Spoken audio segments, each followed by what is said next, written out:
ongoing over Israel's conflict in Gaza and said he hopes to see progress in the coming week.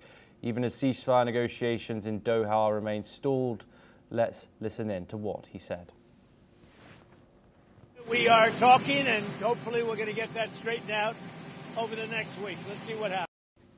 The United States is backing a 60-day ceasefire proposal that includes a phased release of hostages, Israeli military withdrawals from parts of Gaza, and negotiations aimed at ending the conflict.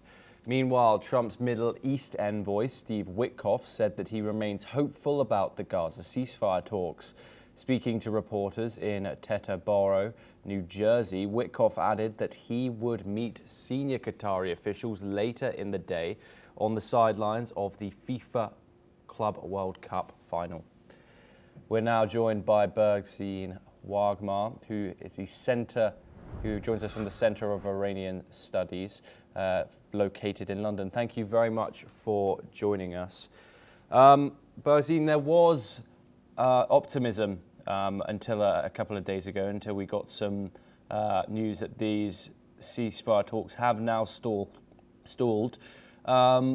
What are your thoughts on the progress of a 60-day pause in the fire from both sides? Do you think there's any success? There's going to be any success in these negotiations?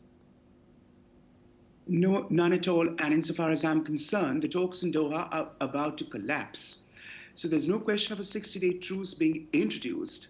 The problem is that Hamas is not willing to accede to an Israeli demand, which seems perfectly sensible, to extend the perimeter corridor from 1 to 2 kilometers near the Rafah border crossing. That is what Israel expects, or at least the IDF does, insofar as it needs to frisk the Palestinians on ground to check for weapons and then let them proceed as such. This is what Hamas is stalling against. And the Palestinians would like to make out, as they have in some remarks, that it is Israel which is biding time by Netanyahu making visits to DC and announcing it later and this, that, and the other. But the problem is that these Hamas claims are baseless, because it only wants to show that the IDF wishes to legitimize reoccupation of Gaza, when the IDF's purpose is there to actually check on Hamas and what they're doing.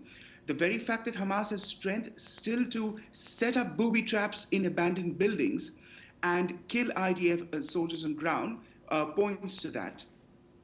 And then there's the question of humanitarian aid, which has been of grave concern. That is true. Of course. But then when the UN chief Tom Fletcher on Friday announced that 14,000 infants are about to die in 48 hours due to malnutrition, that was absolutely alarming and downright fake, because the BBC then itself checked with the UN Office for International Coordination for Human Affairs, and they in turn relayed that the said 14,000 deaths could occur in a calendar year, not within 48 hours.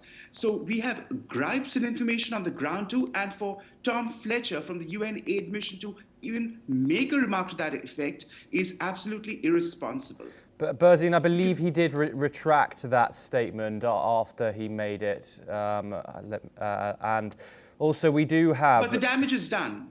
And I understand. Because the damage is done in that people will believe the worst of Israel and obviously only see Palestinian plight in question.